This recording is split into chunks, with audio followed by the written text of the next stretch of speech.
Olá, pessoal, sejam todos bem-vindos ao Hora D Podcast.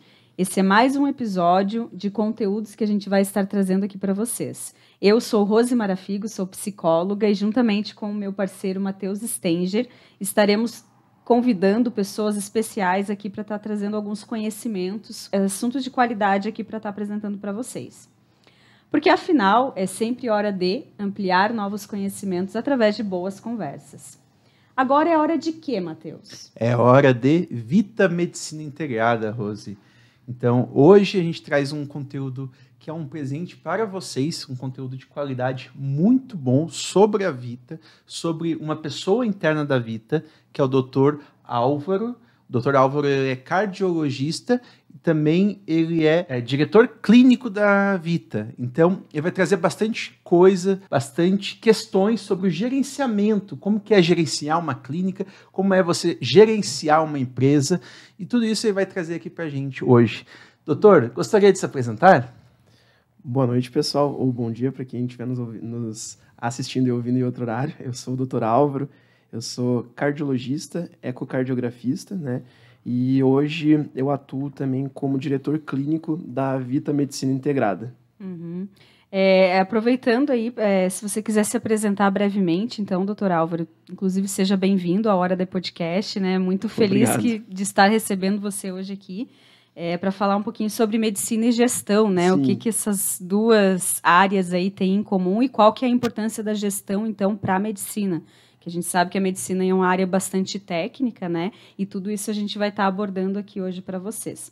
Mas antes disso, deixa eu falar um pouquinho sobre a Vita, né? A Vita ela é uma clínica médica que valoriza a integração da tecnologia com atendimento humanizado, oferecendo uma estrutura moderna, ampla e completa que centraliza diversas especialidades, serviços e diagnóstico para proporcionar mais comodidade e conveniência para você e sua família. Lá você encontra tudo em um só lugar, consultórios médicos, um centro de imagem e diagnóstico, com diversos exames disponíveis, pronto atendimento com observação para adultos e crianças, além de central de vacina, procedimentos de baixa complexidade, laboratório, cafeteria e estacionamento. Na Vita Medicina Integrada, você é o centro de tudo e a maior motivação é entregar tratamento médico acolhedor, educativo, acessível, humanizado e de excelência. Vita, conversa, investiga e trata. E vamos fazer um adendo aqui, né? O pessoal deve estar percebendo aí que a nossa mesa hoje ela está um pouquinho mais bonita, ela está, né? Sensacional, mais hoje. Atrativa. Então, vamos falar um pouquinho que a gente sempre gosta de trazer a questão da cafeteria também, que está lá na Vita, né? Que é a Olga Café. E ela entrou agora, então, como a mais nova parceira aí do Hora D Podcast, patrocinando, então, esses maravilhosos docinhos, deliciosos, como tudo que eles fazem, né, doutor Álvaro? Enquanto você fala, eu só vou pegar aqui e vou mostrar aqui para a câmera, mostrar num ângulo. Aqui, ó, pessoal. Olha que beleza que a gente vai estar comendo aqui enquanto a gente conversa. Então, vocês ali de casa, se vocês não estão comendo nenhum doce, nada agora, a gente vai passar um pouquinho de inveja em vocês, por causa que a gente vai estar comendo durante o episódio. E podem passar lá na Olga Café também e comprar os próprios docinhos, né? E eles têm uma novidade. Eu conversei com a proprietária, querida Mari, e ela me passou também que eles estão com uma novidade para o almoço agora, Matheus. Então, você pode ir lá e tem um cardápio diversificado, onde você escolhe a sua proteína, o seu carboidrato, acompanhamentos. Então, além de toda a parte do café em si, que já é maravilhoso, né, e com uma qualidade muito boa, eles também agora estão oferecendo a parte de almoço. Eu achei bem interessante isso para estar divulgando para vocês.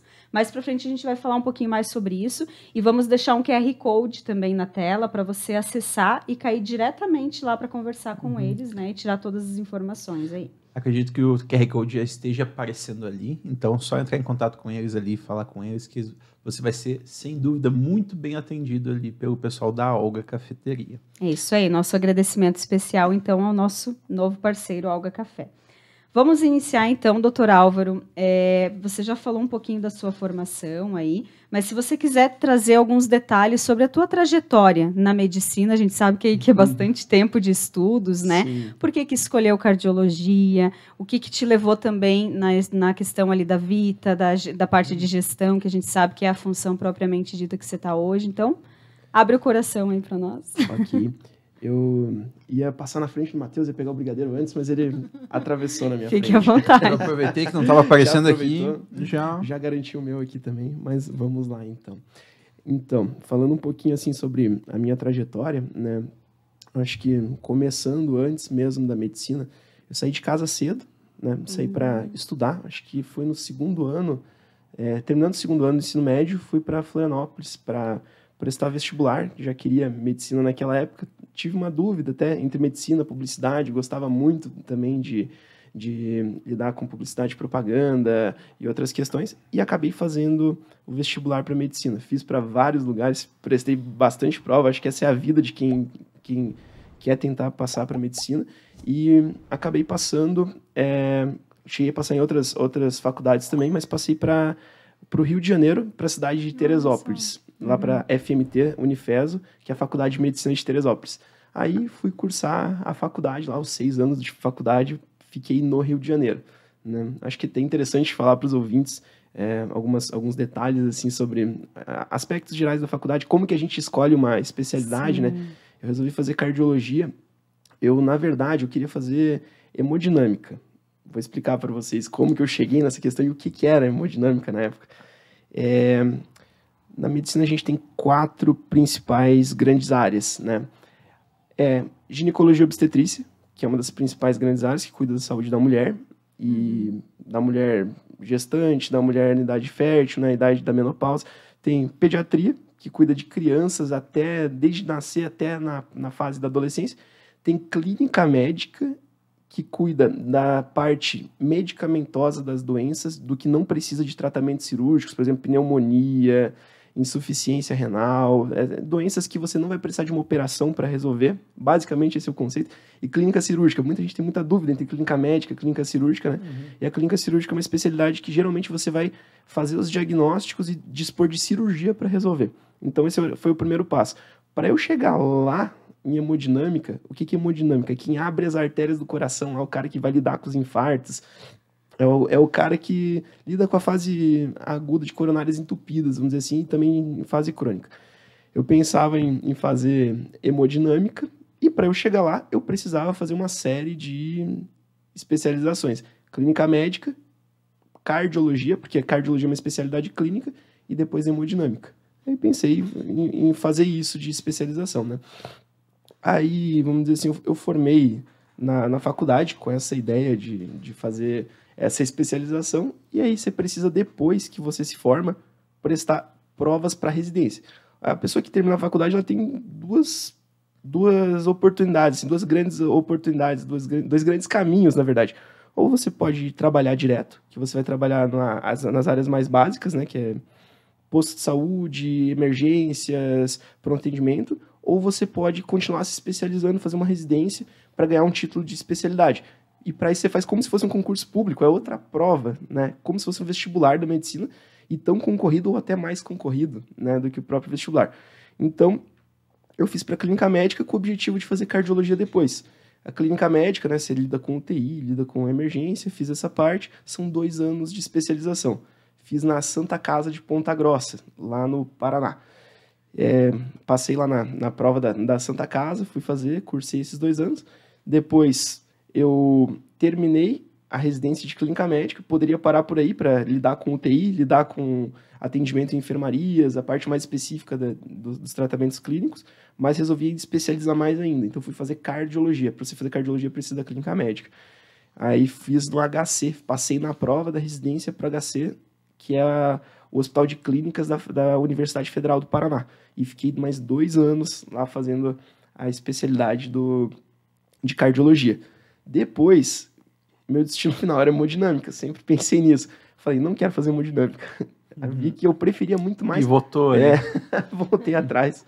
E falei, não, eu gostei mais de ecocardiografia, que é os exames diagnósticos de ultrassom do coração. O mesmo ultrassom que você usa para ver bebê em barriga de grávida é o que eu uso para ver o coração na caixa torácica. Então, fiz essa especialização, que daí são mais um tempo a mais de residência para você se especializar. No final deu 11, 12 anos de especialização. contando junto com a faculdade, né, lógico.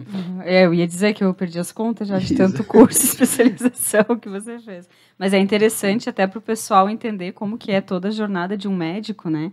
A gente sabe que estuda bastante, a própria graduação ali já é um tempo um pouco maior, né, do que o comum em outras áreas. Eu achei legal, a última vez que a gente conversou com o Álvaro, eu achei legal que ele falou pra gente que é uma coisa que a gente achava sempre, trazendo uma curiosidade para quem não sabe isso, que quem se forma em medicina é clínico geral, né? Eu achava isso e acaba que não é. Pode falar um pouco disso para nós, Álvaro? Ah, sim.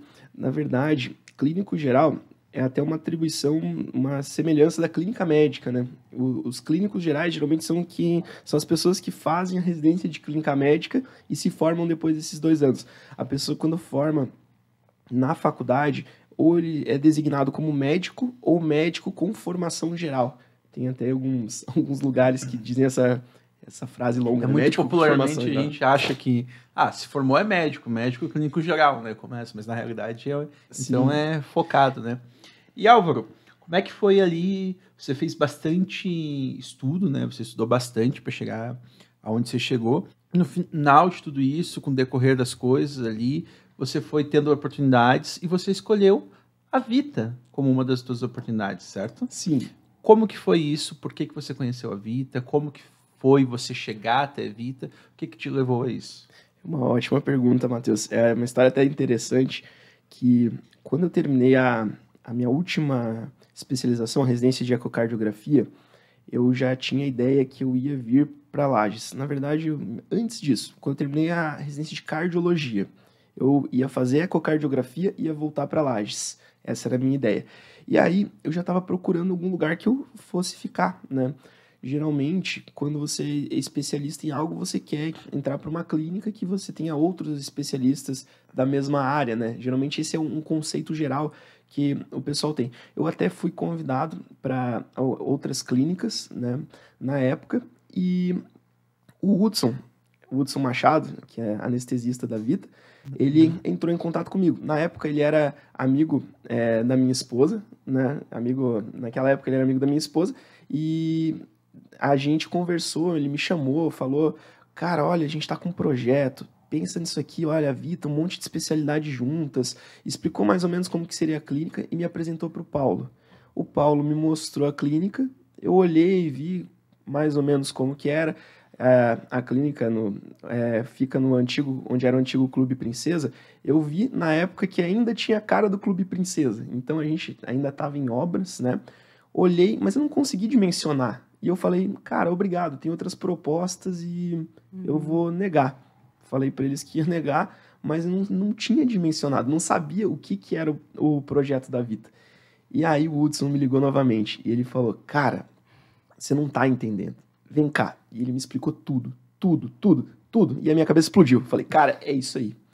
Aí eu percebi que, na verdade, a Vita, ela se encaixaria muito mais com o meu perfil profissional do que se eu fosse trabalhar convencionalmente, né? Numa clínica, né? Em outras clínicas, porque assim, as outras clínicas às vezes já estão com o delineamento, o desenho da forma dos processos, tudo que é para se fazer já está tudo feito, né? Já tem um molde, um modus operandi, as coisas às vezes são um pouco mais engessadas. E eu vi que na Vita eu ia ter a oportunidade de ajudar na estruturação do serviço, de ajudar a criar fluxos, a trazer exames, vamos dizer assim, eu vou usar uma frase do Eduardo Couto, que era nosso antigo diretor clínico, a Vita é uma caixinha de areia, você pode construir o que você quiser lá dentro, que as suas ideias elas podem se tornar um arranha-céu, pode fazer uma torre, pode fazer um muro, na caixinha de areia você cria o que você quiser. E isso é bem interessante, porque muitas coisas que a gente implementou na Vita hoje vieram de ideias, né, que a gente teve lá atrás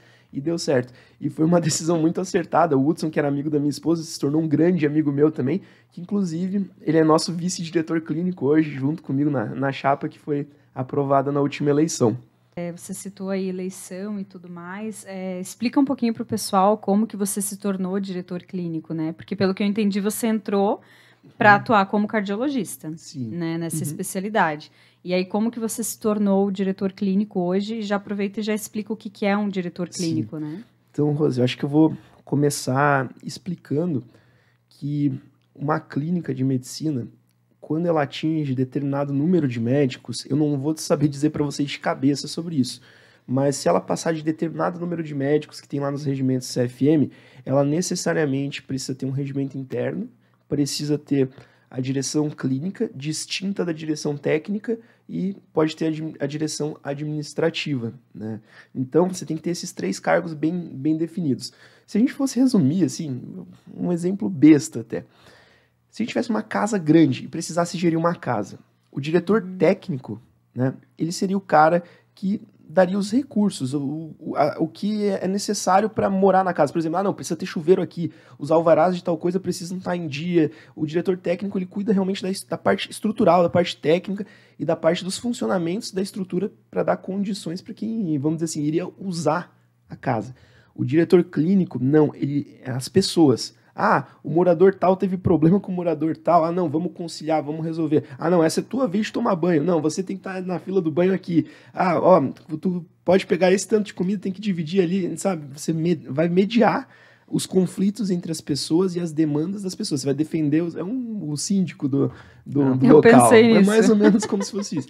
E o diretor administrativo, ele direciona recursos, né? Geralmente ele não é graças a Deus, vou dizer, da parte médica. É muito bom ter diretores administrativos que vão dar outra visão de negócio, né? Porque o diretor clínico, o diretor técnico é muito da parte técnica mesmo, da parte médica e da parte de gestão de pessoas dentro da medicina, mas engloba outras questões, e vem o diretor administrativo para dar uma oxigenada e uma ordenada nas funções e na distribuição e na gestão mesmo em relação a tudo isso. Aí, o diretor clínico, ele é o único desses diretores que é eleito pelo corpo clínico, ou seja, os médicos que integram a clínica, eles vão abrir votação e vão eleger uma chapa de direção clínica e vice-direção clínica, depende do regimento interno da clínica, mas tem que ser eleito. Já o diretor técnico da clínica, não. Ele seria indicado pelo conselho administrativo ou, em alguns casos, ele pode ser indicado pelo diretor administrativo da clínica também. Então, o diretor clínico ele está lá para, vamos dizer assim, cuidar dos interesses dos médicos, mas não, mais do que isso, acho que é mais importante que isso, refinar essa questão dos interesses. Cuidar dos interesses do médico para o bem comum do corpo clínico, ou seja, em detrimento dos interesses pessoais que esses médicos podem ter. Porque às vezes o médico ele pode, vamos dizer assim, querer algo para a clínica que vai beneficiar um grupo específico e vai causar uma repercussão ruim para outra fatia da clínica, outra parcela, e o diretor tem que mediar isso, ele tem que entrar naquele meio termo que seja bom para todo mundo. E é principalmente garantir também condições de trabalho para que o médico consiga trabalhar. Isso é muito amplo, sabe? Porque imagina o seguinte, se você tem um sistema de gestão hospitalar, um sistema eletrônico que não funciona, o médico ele pode estar sem condição de trabalho para conseguir desempenhar o papel dele. Então, às vezes o diretor clínico tem que ir lá ver a questão, o que precisa ser feito, tem que entender um pouco do sistema, ver com o pessoal da TI, ver com a parte de estruturação da clínica, então envolve muita coisa. Às vezes não é só lidar com pessoas, tem que entender um pouquinho de cada coisa e ver onde que pode se melhorar, mas para garantir, vamos dizer assim, o ambiente de trabalho para o médico, defender o ambiente de trabalho que o médico possa ter boas condições de trabalho. E também, por último, que na verdade eu deixei por último, mas eu acho que é o mais importante, que vem acima de tudo, é garantir o ótimo atendimento do paciente. Assim, é centralizar que tudo isso funcione como uma engrenagem, basicamente garantindo os processos, né, para que o atendimento do paciente seja o melhor possível. Acho que seja perfeito. Caso, eu acho interessante também que o diretor clínico também é responsável pela aquela parte de comunicação do paciente com os médicos, né? Então, se tem aquela questão de, deixa aquela caixinha, né, de dicas, de perguntas Sim. e de sugestões, ouvidoria. Obrigado, tinha sumido essa palavra. Sim. A caixinha de sugestões, você que é o responsável ali de ter a comunicação com os médicos, né? Sim, com certeza. Qualquer ouvidoria, qualquer meio de comunicação que entre na clínica que tenha a ver com o médico, passa pelo diretor clínico. Então, quando um paciente ele consulta a Vita, e ele fala que, vamos dizer assim, ele percebe que uma parte do nosso fluxo não está adequada, ele fala, eu acho que poderia melhorar tal parte, e ele reclama, ou ele faz alguma sugestão, algum comentário, às vezes, a gente tem vários tipos de comentário, né, dentro disso, tem alguns comentários que, às vezes, o paciente, a minha experiência, achei que não foi tão interessante, porque acontece, né, fase de estruturação, isso é plenamente possível de acontecer, a gente lê essas questões e faz de tudo para implementar. Por exemplo, posso até exemplificar isso. Teve uma situação que teve uma falha de agendamento que um paciente mandou e disse exatamente o que ele fez. E baseado nessa falha de agendamento, eu li e falei, cara, eu acho que isso a gente consegue pesquisar e ir atrás, e a gente implementou uma coisa que nunca mais aconteceu. A gente solucionou, vamos dizer assim, uma brecha do agendamento por causa de um feedback do paciente. Legal. Isso é muito interessante, porque o paciente ele também participa com esse mecanismo de feedback da construção e da gestão da clínica. Muitos pacientes, a gente vê que tem interesse de melhorar a clínica. A Vita, ela começou muito grande, né? A gente uniu muitas especialidades, uniu muitas questões, e às vezes existem alguns pormenores que precisam de um ajuste fino. E os pacientes às vezes mandam uma ouvidoria e eles estão sendo ouvidos, porque a gente lê todas as ouvidorias, a gente revisa todas e onde a gente precisa ajustar, a gente tenta o mais rápido possível a gente fazer esses ajustes. Tanto que quando tem ouvidorias especiais, que a gente precisa ter uma atenção maior, que a gente acha que a gente precisa ter uma solução imediata, a gente sempre convoca reuniões com o conselho, com a direção administrativa e com o diretor técnico para a gente resolver aquilo da melhor forma possível, sabe? Outro exemplo, a gente, há um ano e meio atrás, a gente teve algumas ouvidorias sobre a forma que era o fluxo do nosso pronto atendimento.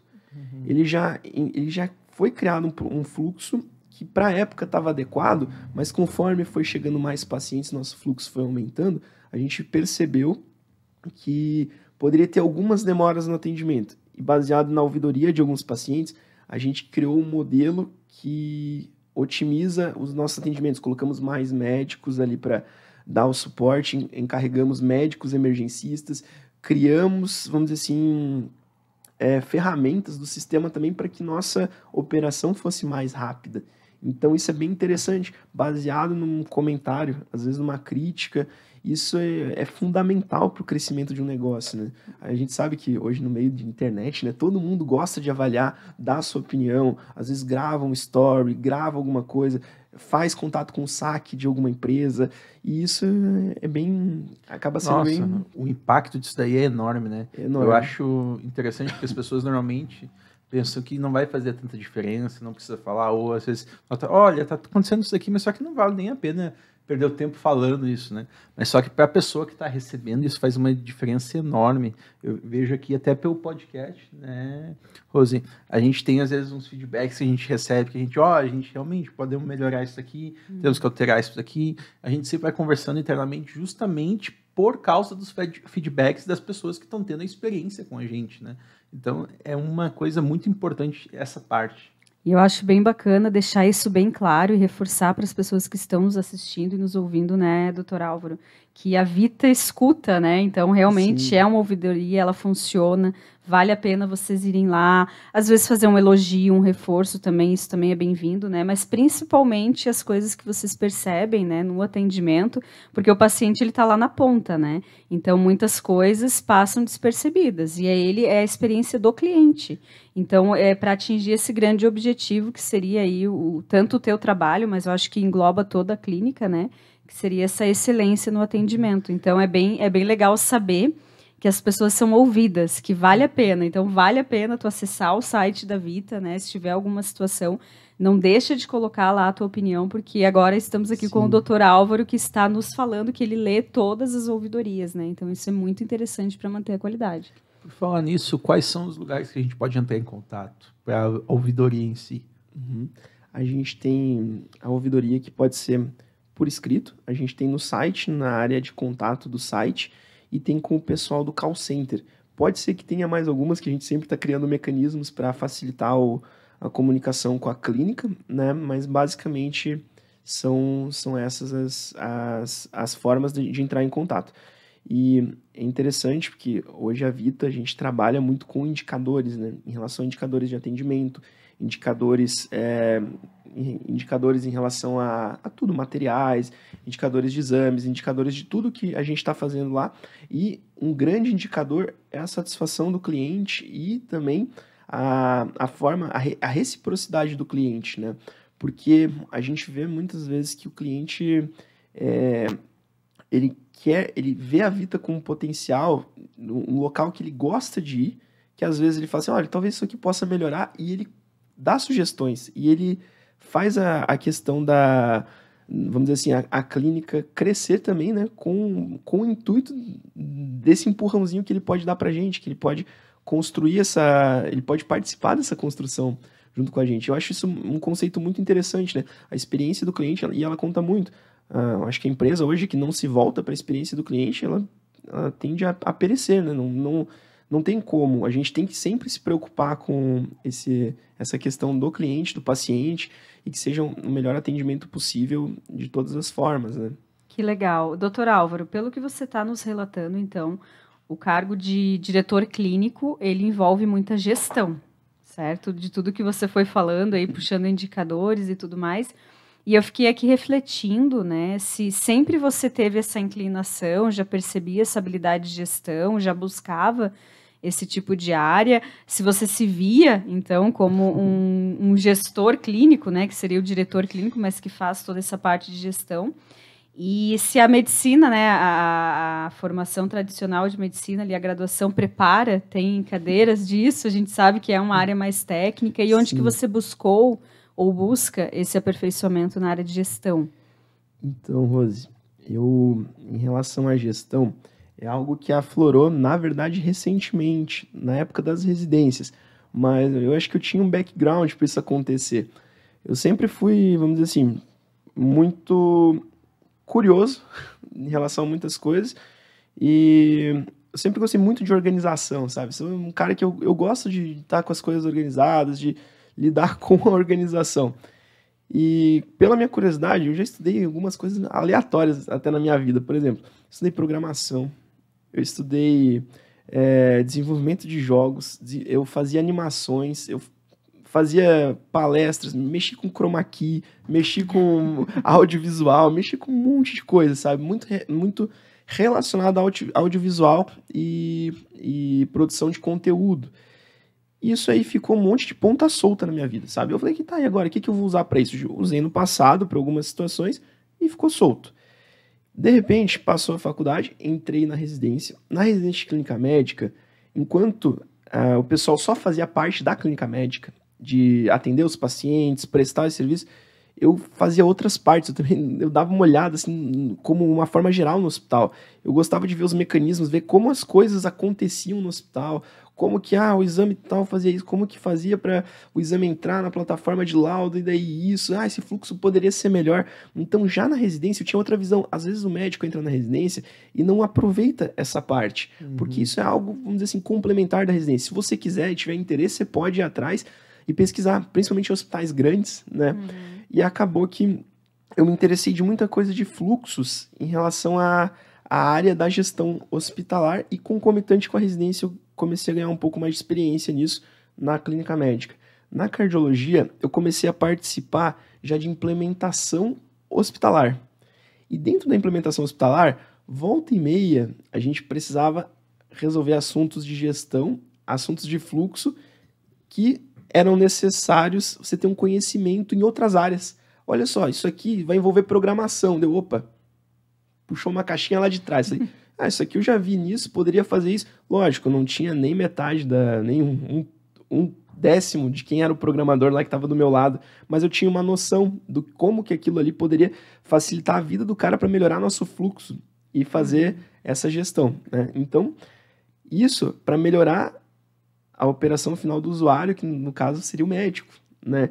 Então, melhorava a qualidade do fluxo, do atendimento, com conhecimentos prévios que eu tinha. Então, fui relacionando. Isso aqui a gente pode resolver dessa forma.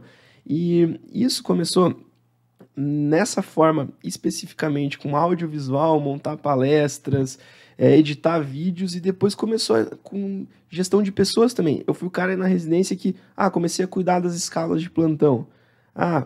O líder lá dos residentes que vai discutir com a comissão de residência, daí tava eu lá. Aquela função que ninguém queria fazer, daí tava eu lá acenando pro pessoal, né, nas reuniões da residência, e foi muito construtivo, que você aprende a lidar com pessoas, né? Precisa ter competências em liderança, precisa ter competências em gestão de pessoas e precisa entender um pouco de cada parte do fluxo de operação do ambiente que você está trabalhando para você conseguir construir uma solução, sabe? E é muito de você se colocar no lugar do seu, vamos dizer assim, do seu fornecedor, do seu provedor. Por exemplo, às vezes você entende que o TI não vai conseguir fazer aquilo daquele jeito porque é impossível, porque você entende um pouquinho da programação. Então você já facilita o caminho dele. Você sabe que o pessoal da farmácia não vai conseguir tal coisa daquele momento, então o médico vai atrasar isso para isso do médico na agenda. Então você começa a ter uma visão mais macro do negócio. Então, às vezes são pequenos conhecimentos que na vida você acha, isso aqui não vai prestar para nada, e você começa a linkar isso depois de anos, depois de 10, 15 anos, você fala, poxa, que legal, muito bacana que eu estudei isso lá atrás, e acabei usando isso para alguma coisa, né? Demora, mas a gente às vezes acaba linkando. E essa questão da organização, do perfeccionismo, acho que eu herdei da minha mãe. Minha mãe é muito perfeccionista, assim, ela gosta de todas as coisas bem desenhadas, bem feitas, e isso eu acho que eu puxei dela. E eu gosto, tenho uma afinidade grande. Tudo que envolve criatividade, você pensar em criar alguma coisa, sempre foi algo que foi um forte, assim. Então, na residência de cardiologia, comecei essa questão de implementação hospitalar, participei da implementação hospitalar de alguns hospitais, e aí cheguei na Vita, né? Mas na Vita, no começo, eu pensei só em, vamos dizer assim, estruturar a parte da cardiologia e a gente seguir dessa forma. Só que cada vez que eu tentava estruturar uma parte da cardiologia, eu via que tinha uma parte de outra, não só de outra especialidade, mas de outro aspecto da clínica que precisava ser melhorado para a parte da cardiologia fluir. Então isso foi se construindo. Aí eu me envolvi em alguma coisa do centro de imagem, eu me envolvi em alguma coisa dos consultórios, e quando eu vi eu estava completamente imerso, e do mesmo jeito que eu fazia as implementações em Curitiba, comecei a fazer aqui na Vita e mediar as questões até de corpo clínico, né, de direção clínica também. Eu acho que é uma coisa ali que eu até me vejo bastante no que você está falando, Álvaro. Fora a medicina, né? Nada Sim. disso. Eu tô falando mais no sentido, tipo, a gente entra num negócio, ou a gente entra numa função, um cargo, alguma coisa, e a gente começa a executar aquilo, e a gente começa a abraçar mais coisas, porque a gente está gostando daquilo, sendo influenciado por aquilo, e daqui a pouco a gente está em todas as partes do processo, porque a gente gosta de estar lá, e a gente está executando aquilo porque a gente está se divertindo. E também tem aquela questão que a gente olha o negócio, a gente vê que não está 100%, a gente quer estar lá fazendo, quer estar lá auxiliando para ficar 100%, né? Então, essa parte é muito interessante. E também uma coisa que é um erro muito das faculdades em gerais, né? Muitas faculdades técnicas também não tem muito essa questão de pegada de gestão, não tem esse preparamento para a gestão. E você me falou alguma coisa ali anteriormente que eu achei muito pertinente. Ainda bem que tem um diretor financeiro, né? Quer dizer o quê? Não é só a parte técnica, tem o diretor financeiro e está mantendo na área de especialidade dele, que é o financeiro, mas ainda assim tem que ter o conhecimento de gestão em ambas as áreas. Sim, com certeza. E essa parte ali é muito falha hoje em várias instituições de ensino, né? Justamente por causa que é mais focado no técnico. Sim. E também é muito pouco tempo, às vezes, para você aprender tudo, né? Principalmente na medicina. Você vai pegar a medicina ali, aprender todas as áreas da medicina, mais a parte de gerenciamento, é muita coisa. Eu acho interessante que, às vezes, a parte da gestão, ela tá ali. Tem alguns lugares que oferecem a parte da gestão, mas, às vezes, o aluno ou a pessoa que está ali não tem o devido interesse, porque não está exposto ao ambiente que ele vai precisar dessa competência. Às vezes passa pela parte de gestão em uma época da faculdade que é muito no início, ou num período que você não está, por exemplo, você não está tendo que exercer isso. Eu tive essa questão da gestão por, vamos dizer assim, busca ativa durante a residência. Se eu talvez não tivesse feito isso, o caminho seria muito mais árduo agora, né, para fazer essa questão de direção clínica e tudo mais, e a parte de implementação em relação à clínica. Mas, realmente, no geral, acho que é falho. É falho e quando existe, a gente não tá ali focado para aquilo, né? É aquela coisa, nossa, por que nunca ninguém me contou isso? Ah, mas você teve isso em tal série do colégio. Poxa, eu não prestei atenção. Né? A gente não dá valor, né? Eu acho que, num geral, nas áreas de saúde, né, eu me coloco também a minha área da psicologia, a gente não teve também nada aprofundado de gestão. Eu saí de lá mal sabendo a parte burocrática de montar um consultório. E é um grande equívoco as pessoas, né, nós, enquanto profissionais, e, num geral, acho que a sociedade, pensar que os profissionais da área de saúde não precisam entender de gestão, né? Tanto a gestão administrativa, de processos, de fluxos, minimamente você precisa saber, até para você, ok, eu vou montar o meu consultório, você precisa entender minimamente de gestão. Eu tive sorte, assim como você, porque eu venho de uma história onde meu pai era empreendedor, então eu aprendi muita coisa antes da faculdade, mas realmente na graduação não tinha. Então eu vejo esse equívoco, né? Às vezes a pessoa, não, mas eu sou médica, eu sou psicóloga, eu não vou precisar lidar com isso daí. E aí lá na frente tu vai ver que tu vai precisar, sim, gestão de pessoas, gestão de processos. Tu precisa minimamente entender sobre isso para você conseguir delegar isso, para você conseguir cobrar das pessoas. Né? Enquanto você falava ali, eu lembrei muito daquela ferramenta mapa de contexto, né? Eu trabalhei muitos anos na Fundação Dom Cabral, então é a parte corporativa das empresas, né? Governança corporativa também. Então a gente fazia essa ferramenta de mapa de contexto, onde a gente analisava todos os processos, todos os fluxos. O cliente chega aqui, ele faz um pedido, daí vai lá para o setor, primeiro passa pelo comercial, depois vai para a produção e tal, e assim seguia todo um fluxo. E ali você identificava, muitas vezes, algumas rupturas. E, a partir disso, você consegue priorizar e criar um plano de ação. Que eu identifiquei isso na tua fala, né? Que é mais ou menos isso que você faz. Tu olha de cima, como se fosse, né? Eu falo um drone, né? Que está em cima, está olhando tudo que está acontecendo ali. Então, precisa ter esse olhar mais sistêmico e um olhar mais geral. Com certeza.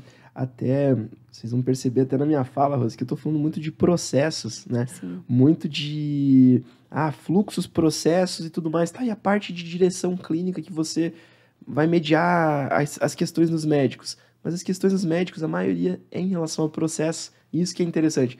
Às vezes você pensa que o diretor clínico, você vai chamar o médico tal e o médico tal, vocês vão conversar os dois juntos, vão entrar em acordo. É isso também, né? Muito importante essa parte quando você tem divergências dentro do corpo clínico, mas principalmente as grandes questões dos médicos é porque ou um fluxo de uma parte interfere no fluxo da outra parte, né? Porque todo mundo usa as ferramentas da clínica, todo mundo usa, vamos dizer assim, o arcabouço que a clínica te fornece para você atuar com a sua especialidade. Então isso é muito, muito interessante, né? Até um fator que eu fui pesquisar esses dias até para falar alguma coisa a mais, que para você integrar como diretor clínico de clínicas que não tem especialidade, você não precisa ter especialidade. E nas clínicas com especialidade, você precisa ter passado pela especialidade. E muitas vezes a gente diz que a residência médica é um período que constrói muito a nossa vida como médico, e eu acho que não é só da parte de atendimento ao paciente, né?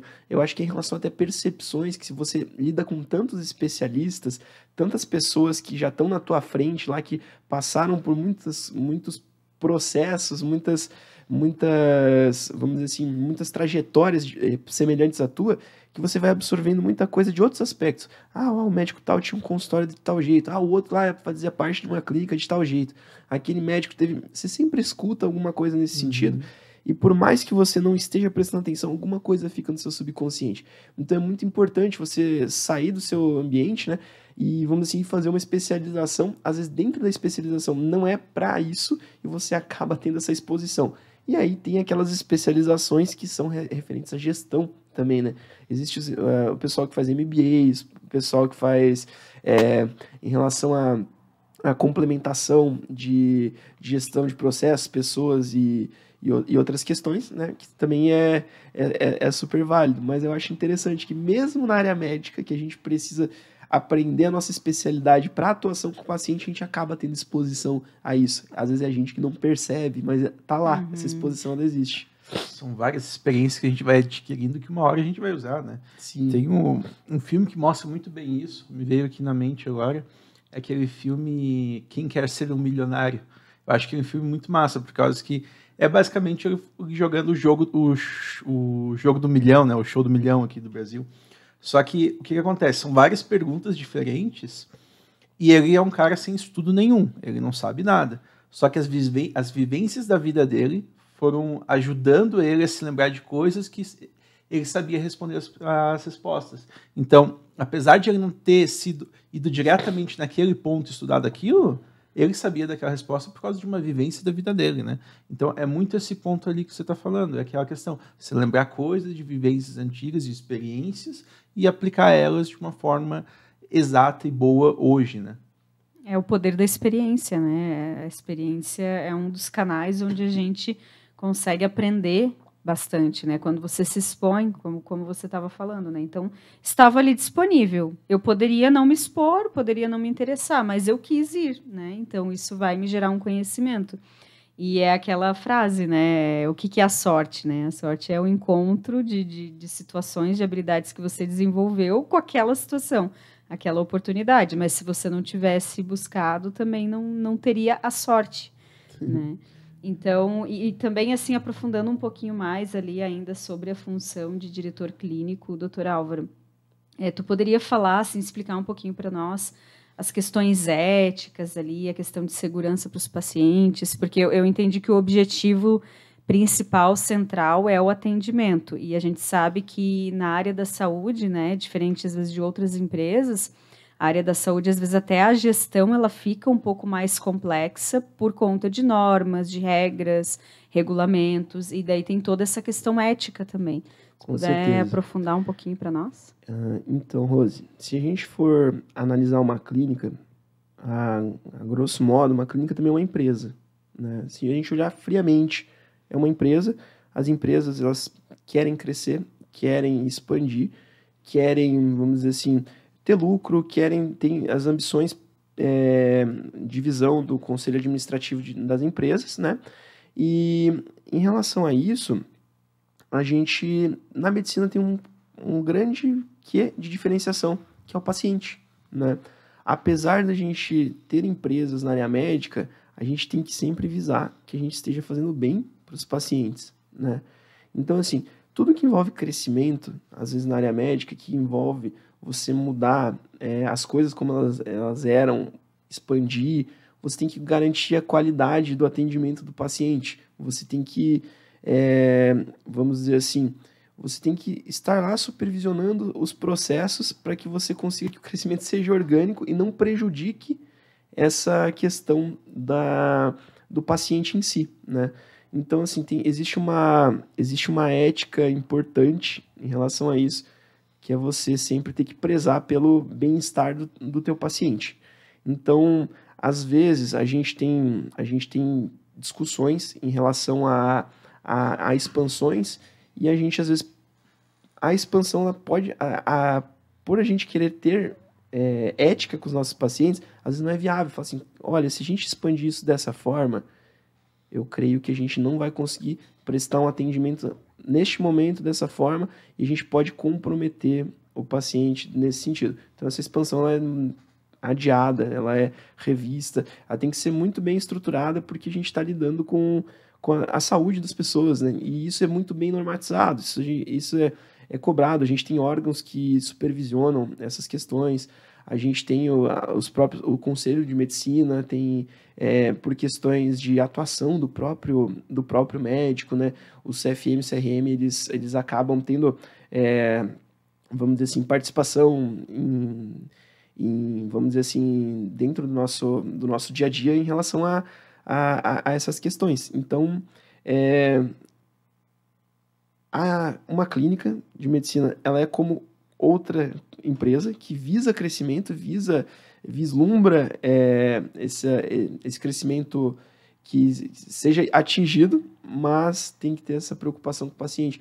E às vezes o cargo do diretor clínico é expor isso, né, não só não para o corpo clínico, às vezes nas reuniões de conselho, nas reuniões de das especialidades, nas reuniões das outras áreas, que não são só as áreas médicas, né, as áreas administrativas, dar esse parecer técnico, médico, do que é viável, o que não é viável, que tudo que a gente faz tem que ser regido pelo nosso código de ética médica, né? A gente tem várias regras, várias questões relacionadas à ética, que vão desde publicidade médica até atendimento aos pacientes, divulgação, forma de exposição, de produção científica, tudo é ligado à questão ética do paciente.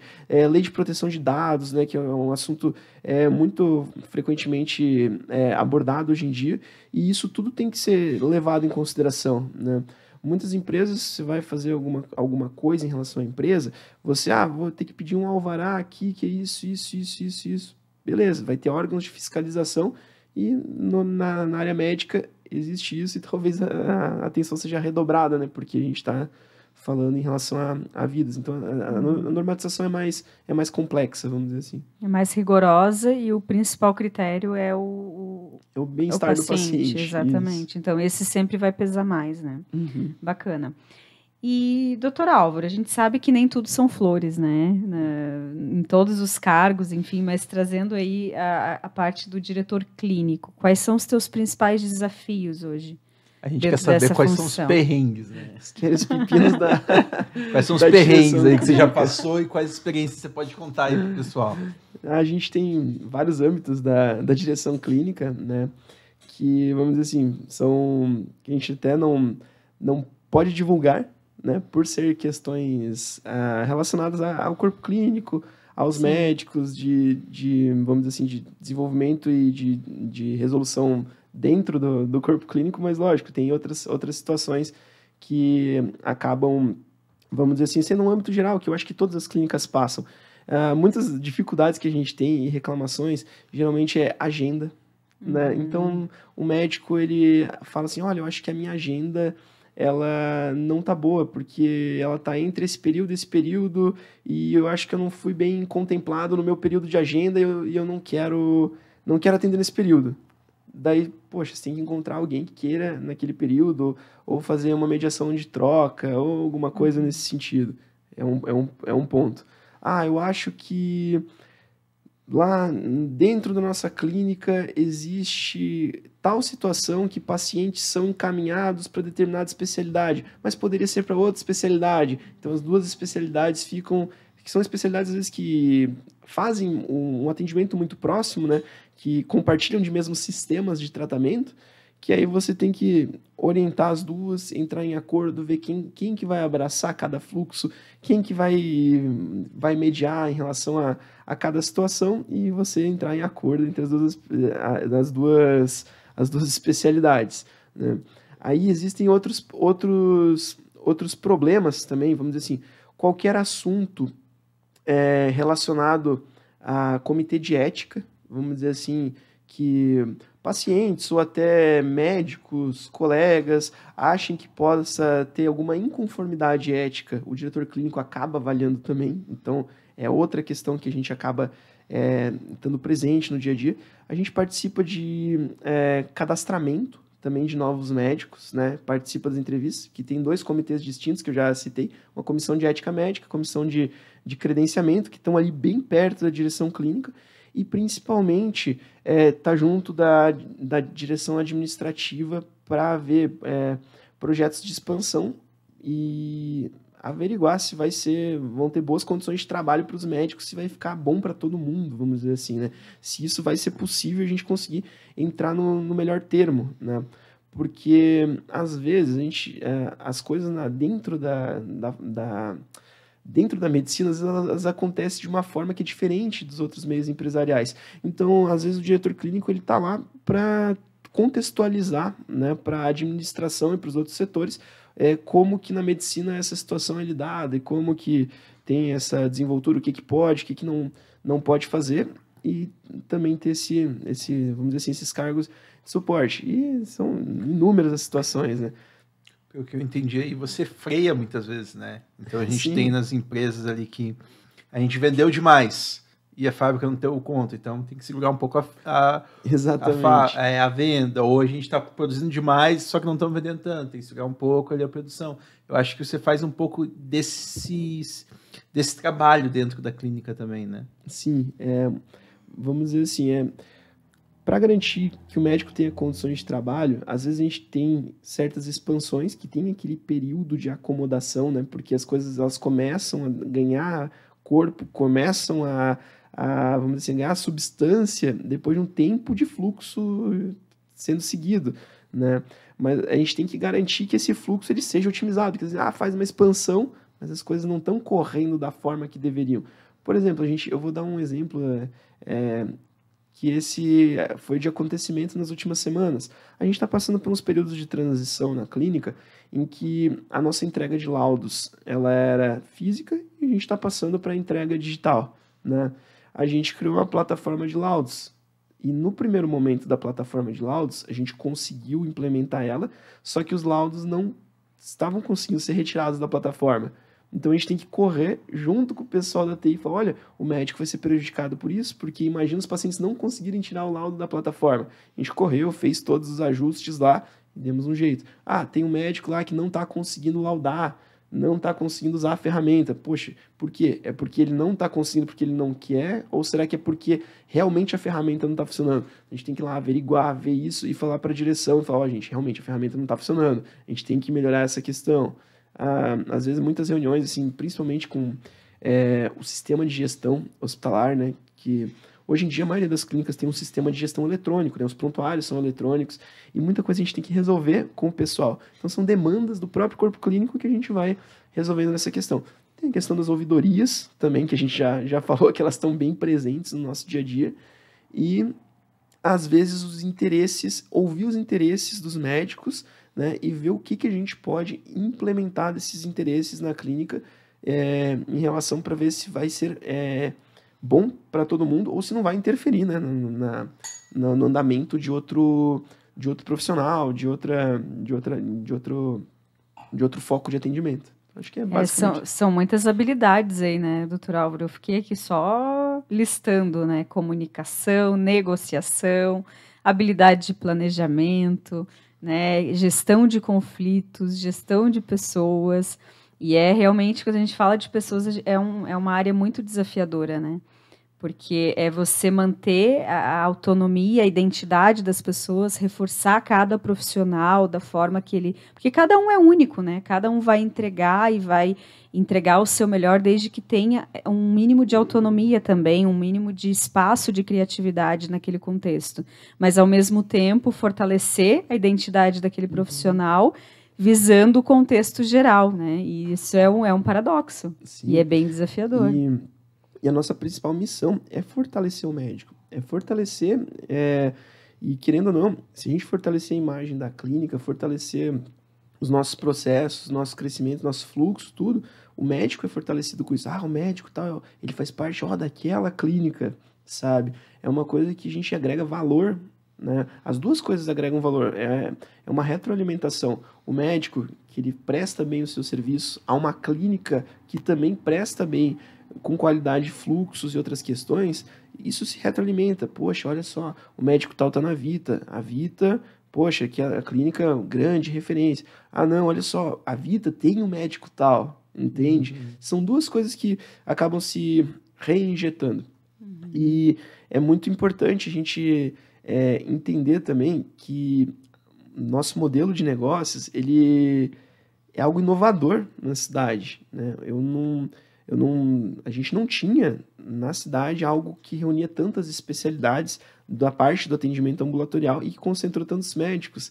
O médico também, muitas vezes, ele era acostumado cada um ter sua clínica. Então, quando entra num meio que tem muitos médicos juntos para a gente poder mediar e poder interagir, precisa de um diretor clínico para fazer essa mediação. Por isso que eu acho que está até lá na portaria do CFM, né? A partir de tantos médicos tem que ter um diretor clínico. Eles já sabem que quando se envolve muitas pessoas, a gente precisa de alguém que vá representar a voz de todo mundo e que também não só a voz de todo mundo, a gente também tem que defender alguns interesses individuais para que profissionais às vezes não sejam lesados pelo todo, né? Porque às vezes você faz um bem pelo todo, mas algum profissional ou outro pode ser lesado também, né? Então tem tudo que tem que avaliar tudo isso, né?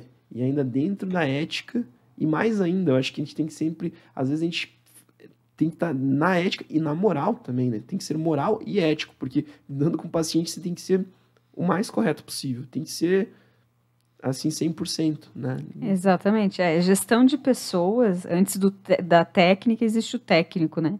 Que é a pessoa, que é o profissional que está ali. E gestão de pessoas é uma dança, né? É uma habilidade aí que você tem que ir, você tem que ter flexibilidade, você tem que saber o momento de ir um pouco mais, o momento de segurar um pouco mais, né? Então, eu costumo fazer analogia com uma dança mesmo, né? Você tem que saber o ritmo, o gingado, a flexibilidade ali. Acredito, então, que temos um episódio aí bem interessante, né? Acho que já podemos nos encaminhar para as considerações finais. Doutor Álvaro, o que você gostaria de falar para as pessoas aí? Mais alguma coisa sobre a Vita que você, né, de repente não falou até agora? E deixar aí também um convite, né, para o pessoal que está nos assistindo, nos ouvindo, para ir conhecer a Vita, né? Já conta se temos alguma coisa ali, os próximos passos da Vita, se tem alguma coisa planejada, já dá uns spoilers aí pra gente também. Sim. Bom, eu queria primeiramente agradecer a vocês, né, Matheus e Rose, pelo convite, né, a Hora de Podcast, que foi excelente, foi muito bacana vir aqui conversar, que eu já havia falado, eu nunca tinha falado em podcast presencial, eu já participei, assim, online, mas muito legal a gente estar aqui cara a cara, né, discutindo os assuntos. Né? É muito legal, muito legal. Mais uma experiência para suas caixinhas lá. Exatamente. E em relação às considerações finais, né, a Vita está em pleno processo de expansão, né? Eu acho que não tem setor na Vita que a gente não tenha um projeto para expandir. A gente está em todos os ambientes ali, tem alguma coisa que a gente quer melhorar, coisas assim, não adianta. Você fala assim, não, a empresa, ela tá no jeito que a gente quer. Não. E eu acho que nunca vai chegar, porque uma empresa, ela sempre está querendo evoluir, melhorar, e a gente sabe, tem alguns percalços que a gente tem que resolver, tem outras coisas que estão boas, mas a gente sabe que tem um caminho muito longo pela frente. E se tem um caminho longo, tem muita coisa para direção clínica resolver também, né? Até porque a Vita é um bebê, se a gente for falar, né, doutor Álvaro, o quê? Não sei se fechou 2 anos, está fechando agora? A Vita está fechando 2 anos, exatamente. Inclusive, eu sou o 2º diretor clínico da Vita, né? O primeiro foi o doutor Eduardo Couto, que é otorrinolaringologista, né? Fez a gestão dele até o começo desse ano, depois a gente teve a eleição das chapas, que a gente foi eleito, e agora a gente começa a nossa 2ª gestão de direção clínica, né? Então, até para direção clínica é algo muito novo. Então, especificamente ele da Vita. E a gente tem muitos... E eu fico impressionada, desculpa te interromper, mas eu fico impressionada com tão pouco tempo como a clínica já executou tantas coisas, e às vezes a gente que está de fora, por isso que é legal trazer vocês aqui para contar para as pessoas o que está por trás, né? O que está nos bastidores de um projeto tão grande e tão bonito, que é o que a gente vê, o que a gente sente lá dentro quando a gente entra. E hoje você trouxe um pouquinho da sua explicação, o doutor Paulo, o doutor Marcelo, né, o doutor Rafael também já passaram por essa bancada, já explicaram um pouquinho, a gente consegue começar a entender o porquê que a entrega é tão legal, né, porquê que o atendimento é tão bacana e tem essa excelência. E claro, realmente tem muita coisa ainda para melhorar, porque é recente. Com certeza. Mas eu fico impressionada com tudo que vocês já alcançaram até aqui. Eu vou até pontuar, Rose, aproveitar, porque eu acho que eu até consigo pontuar algumas coisas, só para os ouvintes eles terem alguma noção do crescimento, como o crescimento foi exponencial, né? Quando a gente começou a Vita, lá, terminamos o projeto do Princesa, a gente acabou tudo lá, que estava tudo construído, beleza, abrimos consultório. Começamos com o consultório e a ressonância que estava no projeto inicial, né? De repente, a ressonância pegou um ultrassom, começamos com ressonância e ultrassom, abrimos o pronto atendimento, depois do pronto atendimento que tinha um médico inicialmente, eu comecei, era um dos primeiros plantonistas lá, eu estava lá no pronto atendimento abrindo. Hoje a gente já chegou a ter 4 plantonistas, dependendo da sazonalidade, né? Tem períodos que tem 4 plantonistas para atender ao mesmo tempo, normalmente a gente está com 3, a gente tem plantonistas plantonistas treinados, que são os emergencistas, né, que fazem a gestão de fluxo. A gente já abriu tomografia, daí compramos a máquina de tomografia, temos planos de expansão aí para polissonografia que abriu recentemente. Dentro da tomografia a gente faz um exame específico que é da minha área da cardiologia, que é a angiotomografia de coronárias, que é um exame mais restrito, só tinha em Florianópolis, nossos pacientes tinham que ir para Floripa para fazer isso. A gente faz audiometria, Bera, mapa, Holter, teste ergométrico, começamos com tudo isso, começamos agora com radiologia intervencionista, aí e as especialidades começam a crescer. Antes a gente tinha 2 ilhas de consultório, a gente teve que tirar o centro de endoscopia, que também abrimos a endoscopia e colonoscopia, jogar para outra parte da clínica e colocar mais consultórios agora que vão ser construídos. Então olha só, tudo isso que eu falei, os médicos estão no meio, a gente está jogando médico para lá, para cá, aqui e ali, em prol do crescimento, né? Então, a gente faz as mediações. E esse, em prol do crescimento, ele tem que ser bom para o médico também. Então, faz parte da direção clínica, a gente ouvir os interesses dos médicos, ver o que está se passando, o que está acontecendo, e tentar conciliar isso, que essas modificações não impactem no fluxo do médico, né? E como a gente cresceu muito, imagina em relação a funcionários. Quantos funcionários não teve contratação? Quantos períodos de experiência? Quantos técnicos de enfermagem, enfermeiros novos para capacitações de competências novas, né? A gente não tinha uma clínica que atendia basicamente ambulatorialmente, em pronto atendimento, serviço de imagem, âmbito plano e convênio. Não existia, né? Agora, capacitar o pessoal para esse molde de atendimento. Entende? É algo novo na cidade. Então, até dentro da Vita, a gente começa a criar agora cargos de educação continuada. Então, isso tudo faz parte de um grande projeto, né? É algo, vamos dizer assim, imenso, difícil de gestão. Quando eu aceitei, antes mesmo de aceitar, eu já mexia com algumas coisas assim, que envolvia a parte de gestão de pessoas e da direção clínica. Quando eu entrei na direção clínica, eu vi que o desafio era maior do que eu achava. Com certeza era maior. Sempre assim, né? Mesmo, exatamente. Mas o que eu posso concluir é que é muito gratificante, porque você vê resultado. Às vezes você trabalha uma semana para você fazer uma diferença muito pequena em um fluxo, em alguma coisa. Só que aquilo, quando é resolvido, aquilo nunca mais te incomoda. E tu fala assim, cara, resolvi para mim, mas resolvi para todo mundo que utiliza isso, essa parte da solução, sabe? Então isso aí é muito interessante. Você sai exaurido, estapeado, você sai morto, mas você é satisfeito, você fala, opa, semana que vem tem mais. É o salário emocional que eu falo, né? Esse não tem preço. É legal essa fala aí que você falou, às vezes você perde uma semana para arrumar uma coisinha pequena, porque isso daí quer dizer o quê? Você perdeu uma semana, mas na realidade você arrumou tão certo que não vai ter abertura para nenhum outro problema, né? A Rose tem uma fala da Rose que eu gosto bastante, como é que é? Aquela do balde, que é como se fosse um balde enchendo. Isso é um treinamento de processos, doutor Álvaro. Então, o que o professor nos passava no treinamento é que a questão que muitas vezes que acontece nas empresas é que é visto só o problema, né? O problema ele é o sintoma daquele processo, daquele fluxo. E, às vezes, na correria, o pessoal, assim, não, resolve isso daí, que seria colocar o balde na goteira. E aí, aquele balde começa a encher. Daí vem outro lá, não, mas chama o cara lá para ver aqui o que tem que fazer. Aí o cara chega e olha, não, bota um balde maior, né? Essa é a solução. Óbvio, né? Aí chama, não demos contas aqui, vamos terceirizar para uma empresa especialista em balde. Aí vem lá, a empresa analisa e tal, não sei o quê. Não, vamos botar um negócio maior aqui. E, no fim, ninguém parou para olhar o fluxo ou de onde que está vindo. Claro que esse exemplo é uma analogia que ele faz, mas, assim, a forma que ele explicava era sensacional, sabe? Mas eu acho que esse exemplo é perfeito. Exatamente perfeito, o que a gente faz em implementação, né? E em grande parte dos assuntos de direção clínica também, né? Exatamente. Você tem que estudar, e isso leva tempo, você tem que investigar, até você descobrir, ok, mas é que tem um furo lá no telhado, né? Então não adianta ficar... Pode trazer o balde de ouro aqui, o melhor balde, a melhor empresa. Você tem que resolver o problema que está lá em cima, né? Então é a ruptura que a gente chama no processo.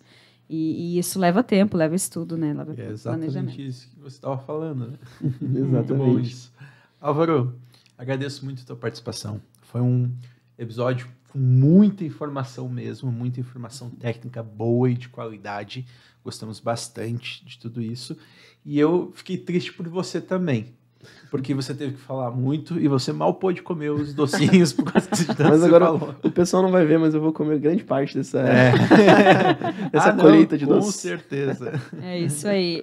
Álvaro, muito obrigada pela tua disponibilidade de tempo, pela tua gentileza, a forma que você colocou, né, aí bastante didática. Acho que deu para o pessoal entender assim uma linguagem bem acessível, né? A gente sabe que tem a parte técnica aí, mas você conseguiu colocar de uma forma onde todos conseguimos entender bem. E fica o convite aí, então, para quem não conhece ainda a Vita Medicina Integrada, vão lá, conheçam. Tem a parte toda de consultório, tem o pronto atendimento, exames, né? Então, não é só quando você está passando mal, né, que seria o pronto atendimento, mas vai lá, agenda a tua consulta também, que tem diversos especialistas. Lembrando que a Vita tem os principais planos de saúde também, né, que você pode estar aderindo. E também conheçam o Olga Café, né, que é o nosso grande parceiro aí, patrocinador dos nossos docinhos hoje aqui no episódio. Nosso agradecimento especial à Mari, querida, né, a proprietária então do Olga Café, que fica localizado lá na Vita Medicina Integrada também. Para vocês verem, né, gente? É tudo em um só lugar mesmo. E tudo. Eu queria fechar o episódio com uma frase, que agora eu pensei num título. Olha só, no final do episódio vocês tinham me perguntado, né? Um título, o coração da gestão, né? Cardiologia, gestão, acho que ficou bom. Não, perfeito. Nossa. Fechou com chave de ouro. Lembrando, pessoal, ali da Olga, que a Rose falou, é tudo em um só lugar, mas não quer dizer que você precisa ir na Vita para ir na Olga, tá? Então eu vou lá no centro um monte de vezes e vou lá na Olga só para tomar um cafezinho. É isso mesmo, tá? É livre para todos os públicos ali, né? E é uma forma de conhecer também a clínica, né? Como o Álvaro falou aí, é uma clínica da população lagiana, né? Essa foi a ideia. Colocar as especialidades ali, trazer os exames que só tinham para fora, né? Então, hoje, realmente, a gente não gasta tanto tempo, a gente não precisa ser encaminhado, né? Que isso acontecia uns 10 anos atrás e a gente via muito disso, né? Tem que ir lá em Floripa, tem que ir em Joinville. E hoje a gente fica muito feliz que tem tudo aqui, né? Com a mesma qualidade ou até melhor, muitas vezes, do que grandes centros, né? Então, para a gente perceber que Lages é um polo mesmo, que... Como disse o Dr. Paulo, a nossa grama é verdinha, sim. Então, tudo pode acontecer aqui. Basta pessoas acreditarem no propósito, né, que é no caso aqui do Projeto da Vita. Então, pessoal, muito obrigada pela atenção aí de todos. Acho que dá para finalizar com as redes sociais, né? Exatamente, já estava puxando isso. Pessoal, vocês querem seguir a gente, Hora D Podcast, vocês podem procurar no Instagram, @HoraDPodcast. No YouTube, Hora D Podcast, ou em qualquer outras redes sociais. Também temos no Spotify, Hora D Podcast, e no TikTok também, né? Temos TikToks. Além disso, se vocês ficarem interessados na Vita, podem entrar em contato com eles pelo site vitamedicinaintegrada.com.br, pelo @Vita Medicina Integrada nas redes sociais também. Certinho, pessoal? Esse foi mais um episódio de Hora D Podcast. Obrigado. Tchau, tchau. Pode comer agora. Pode comer, Álvaro. Eu vou comer o pretinho agora, o brigadeiro, porque eu tava com medo de ficar sujo meu dente. É bravo.